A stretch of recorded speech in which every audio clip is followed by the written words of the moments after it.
आप सभी भाई बहनों का सर्व कल्याण वृक्ष की प्रश्नोत्तर ज्ञान कक्षा में एक बार फिर स्वागत है। आज की प्रश्नोत्तर ज्ञान कक्षा का प्रश्न है कि कुछ दिन पहले हमारा एक वीडियो प्रसारित हुआ था बिगड़ना, सुधरना और सुधारना के ऊपर। तो किसी भाई बंधु ने प्रश्न रखा है कि ये जो सुधारना की स्थितियां हैं, आपका जो प्रतिदिन सुबह दोपहर शाम को जो वीडियो आती है, उसमें भी तो एक सुधारने के दृष्टिकोण से ही आप प्रयास करते हो। देखिए, इस संबंध में मैं अपने कुछ व्यक्तिगत अनुभवों के आधार पे कुछ विचार विशेष स्तर पर प्रकृति के 3 गुणों की स्थितियों को जोड़ने का एक प्रयास करूँगा। और आपके बारे तो देखिए 3 शरीर जो इन 3 गुणों से ही कम अधिक प्रभावित होते हैं। क्योंकि हमने उस वीडियो में बोला था कि भगवान श्री कृष्ण जी ने भी दुर्योधन के जीवन में सुधार लाने का बहुत प्रयास किया, लेकिन वो सफल हो नहीं। परिणाम आप और हम जानते हैं। लेकिन पारिवारिक स्तर पर भी हम माता पिता अपने बच्चों में सुधार लाने का प्रयास करते हैं, और उस प्रयास में हम आंशिक रूप से सफल हो भी जाते हैं। देखिए, मनुष्य जीवन सुधरने के लिए ही मिला है। वो अलग बात है कि देखिए कलयुग की स्थितियां हैं, बिगड़ने की संभावनाओं से इनकार किया नहीं जा सकता। इसीलिए शास्त्रों में कहा गया है कि जो मनुष्य सत्संग नहीं करता, देखिए एक साधारण मनुष्य सत्संग को कुछ वृद्धावस्था की स्थितियों से जोड़कर स्वयं ही अपनी स्थितियों में बिगाड़ ले आता है। देखिए, सत्संग का अभिप्राय ज्ञान में स्थितियों से है। आपकी आत्मा, मेरी आत्मा, सभी की आत्मा पहले से ही ज्ञान स्वरूप है। हमारी चर्चाओं में जो प्रतिदिन हम जो लगभग 3000 वीडियो प्रसारित कर चुके हैं, इनमें भी कोई नया ज्ञान नहीं। परमात्मा के देखिए जो वेदों की स्थितियां हैं, उपनिषद, पुराण, गीता, दर्शन शास्त्र, उनमें भी कोई नया ज्ञान नहीं है। इन ज्ञान में स्थितियों को आपको मैं पहले से ही बोलता, क्योंकि आत्मा स्वयं ज्ञान स्वरूप है। लेकिन अनादि काल से हमारा ज्ञान आवृत हो चुका है, कमजोर हो चुका है। किसके कारण? विषय भोगों में आसक्ति के कारण। कब से? अनादि काल से। देखिए, संसार में इन सभी स्थितियों को आपको हमें ज्ञान पूर्वक समझना चाहिए। इति के 3 गुण नित्य है। ये ब्रह्मांड की जो एक व्यवस्था है, ये प्रकृति की ये अंतहीन एक प्रक्रिया अनादि काल से चलती आ रही है। कब आरंभ हुआ ऐसा नहीं है। देखिए, शास्त्रों में स्पष्ट शब्दों में कहा गया ये 3 तत्व नित्य हैं। माया, माया का मतलब 3 गुण।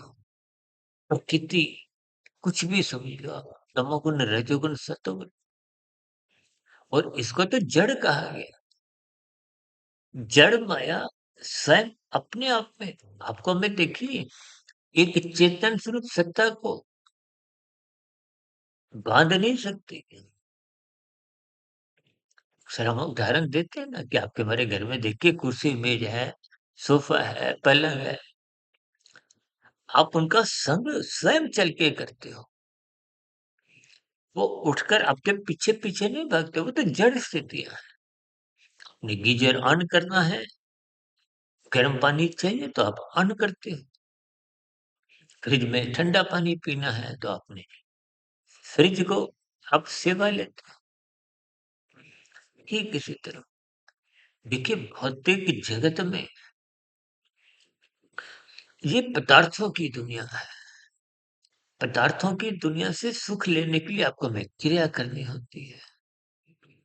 और क्रिया ज्ञान पूर्वक करनी होती है। बिना ज्ञान के देखिए कुछ भी क्रिया कहीं भी, आप और हम गाड़ी चलाते हैं, तो गाड़ी चलाने का आपने पहले ज्ञान लिया, लर्निंग स्कूल पे आप गए,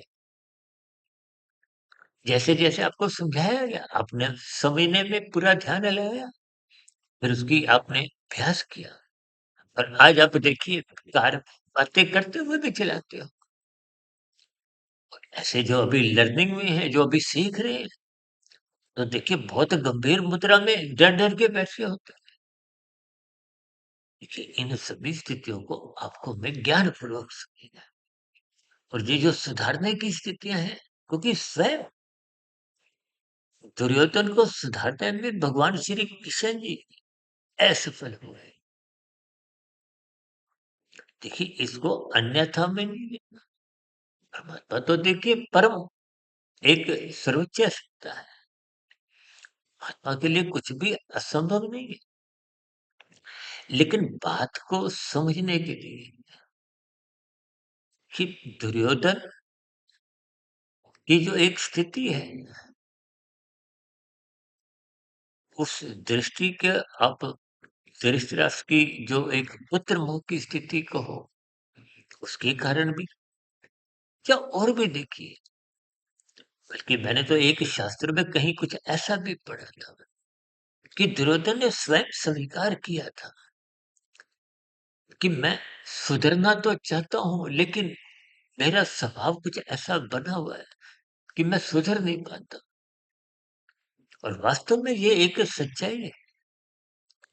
आप अपना स्वभाव बिगाड़ लेते हो, तो फिर वो बिगड़ा हुआ स्वभाव ही देखिए बिगड़ा हुआ स्वभाव का देखिए स्थूल शरीर के स्तर पर आपकी हमारी सर्वप्रथम आदतें बिगड़ती हैं। फिर मन बुद्धि की स्वीकृति मिलने पर वो आपका कुछ स्वभाव सा बढ़ जाता है और यही स्वभाव कार्य शरीर में पहुंचते-पहुंचते एक संस्कार का रूप धारण कर लेता है। और अक्सर हम बार-बार कहते हैं एक अच्छा संस्कार बनाने में और बुरा संस्कार एक मिटाने में पूरा जीवन भी छोटा पड़ जाता है। इन स्थितियों को आप और हम हल्के में लेते हैं। देखिए ना सिगरेट कोई हल्के-हल्के मज़ाक में यदि एक पी और अगले दिन भी उसके मन में कुछ उस सिगरेट को पुनः लेने की एक इच्छा जागृत हुई और आपने दूसरी ली, तीसरी, 5वीं वो आदत बन गई। फिर आपके मन बुद्धि बार-बार उसको उसकी माँग करते हैं और थोड़े ही दिनों में देखिए बुरी आदतें बहुत जल्दी मन बुद्धि में पहुँचती हैं, मन बुद्धि से बहुत ही जल्दी फिर वो कार्य संस्कार बन जाती है। बुराई को देखिए इसलिए काले रंग से दर्शाया जाता है। अब काला रंग तो फटाफट कहीं भी आप कभी कोई चित्र बनाओ, काला रंग कितनी जल्दी असर कर देता है। यानी कि वो अपना तुरंत बुरा प्रभाव दिखाता है। देखिए स्थितियों को अर्थपूर्वक, उनके भावार्थपूर्वक जितना अधिक समझोगे, आपके जीवन में भी सुधार आने लगेगा। मैं तो आज भी अपने माता-पिता का बहुत-बहुत आभार प्रकट करता हूँ कि जिन्होंने मेरा नाम देखिए सुधीर रखा। देखिए सुधीर शब्द से भी मुझे प्रेरणा मिलती है, क्योंकि देखिए नाम तो आप और हम स्वयं अपना नहीं रखते, माता-पिता द्वारा रखा जाता है। तो ये सभी स्थितियाँ देखिए, देखिए मेरा व्यक्तिगत ऐसा मानना है कि हम पूरे जीवन में एक ही व्यक्ति में सुधार ला सकते हैं और वो व्यक्ति आप स्वयं हो। देखिए दूसरों को तो आप प्रेरणा दे सकते हो। हमारे चैनल द्वारा देखिए मुझे भी तो कहीं से प्रेरणा मिली। अब भी जो प्रतिदिन सुबह ब्रह्म मुहूर्त ज्ञान उपदेश कक्षा, दिन में आध्यात्मिक ऑक्सीजन के अंतर्गत लघु ज्ञान संदेश कक्षा में और शाम को ये जो हमारी सर्व कल्याण वृक्ष में जो वीडियो चल रही है, देखिए, इन सभी स्थितियों द्वारा मुझे यही लाभ हो कि मेरा स्वयं का ज्ञान भी परिपक्व स्थिति में बना रहता है। जब जब ज्ञान परिपक्व बना रहता है, तो कर्मों में बिगाड़ आने की संभावना कमज़ोर रहती है और परमात्मा से जुड़े रहने की प्रेरणा बनी रहती है। इसलिए इन सभी संकेतों को तभी तो शास्त्रों में कहा गया कि जो मनुष्य सत्संग नहीं कर रहा, देखिए सत्संग करने की अवस्था को अक्सर मनुष्य वृद्धावस्था से ही जोड़ते हैं। जबकि देखिए भौतिक जगत में आपको में प्रकाश चाहिए, चाहे बल्ब ट्यूब का हो, किसी भी प्रकार का। बिना प्रकाश के तो आँखों में रखी हुई वस्तुएँ नज़र नहीं आती, आप और हमारी क्रियाएँ फिर सही दिशा में हो नहीं पाती, कार्य पूर्ण हो नहीं पाते, ठोकने लगते हैं तन के स्तर पर। इसलिए तो शाम को अंधकार होते ही आप और हम बल्ब ट्यूब सर्वप्रथम जलाते हैं। ठीक इसी तरह जैसे तन के स्तर पर प्रकाश चाहिए, बच्चे को भी, युवक को भी, वृद्धावस्था में सबको चाहिए। इसी तरह ज्ञान का दीपक मन बुद्धि के स्तर पर जलाना होगा। तभी ये मन शरीर रूपी यंत्र को सही दिशा में यानी कि 5 ज्ञानेंद्रियाँ, 5 कर्मेंद्रियाँ। ज्ञानेंद्रियाँ देखिए आँख, नाक, कान, जीभ, त्वचा ये 5 भोग विषयों का सुख भोगती है और हाथ पैर वाली लिंग गुदा ये कर्म करते हैं। इनका संचालक तो मन है। और मन के ऊपर देखिए बुद्धि तत्व है। यही ज्ञान उपदेश तो गीता में अर्जुन के रथ के घोड़ों की स्थितियों को एक लगाम के साथ और उस लगाम को भगवान श्री कृष्ण जी ने स्वयं के हाथ में रखा। इसका उपदेश का सारांश यही है कि हमें गुरु की आज्ञा में रहना है, शास्त्रों के अनुसार अपनी दिनचर्या व्यवस्थित रखनी है। ये गुरु को हो, शास्त्र को हो, हम तो बार-बार कहते हैं ब्रह्म मुहूर्त में उठो। ब्रह्म मुहूर्त में उठने से दिन में जो राशि स्थितियाँ विषय भोगों की आसक्ति अमर्यादित होने से रोकती है। गुरु की आज्ञा में रहने से जीवन मर्यादित रहता है। शास्त्रों के अनुसार दिनचर्या व्यवस्थित बनी रहती है। यानी कि ये ब्रह्म मुहूर्त को हो, गुरु को हो, शास्त्र को हो, ये परमात्मा की सुमुखता बनाते हैं। परमात्मा आनंद स्वरूप सत्य है। परमात्मा की सुमुखता होने से आपका मेरा ज्ञान कभी भी अवरत नहीं होता और आपको में आनंद की झलकें मिलती है। यही स्थितियाँ तो जीवन में जब स्थूल शरीर के रहते-रहते आप और हम मायातीत हो जाते हैं, तो जन्म-मरण के बंधन से मुक्ति पा लेते हैं। इसलिए हम सभी भाई-बहनों को मिले हुए जीवन का सदुपयोग करना है, स्वयं के जीवन में सुधार लाना है। आपके सुधार से समाज में अच्छा संदेश जाएगा, तो जिन्होंने प्रेरणा सुधरने की लेनी होगी, वो अपने जीवन में सुधार लाएँगे। तो इन सभी स्थितियों को आप भी ज्ञानपूर्वक समझिए।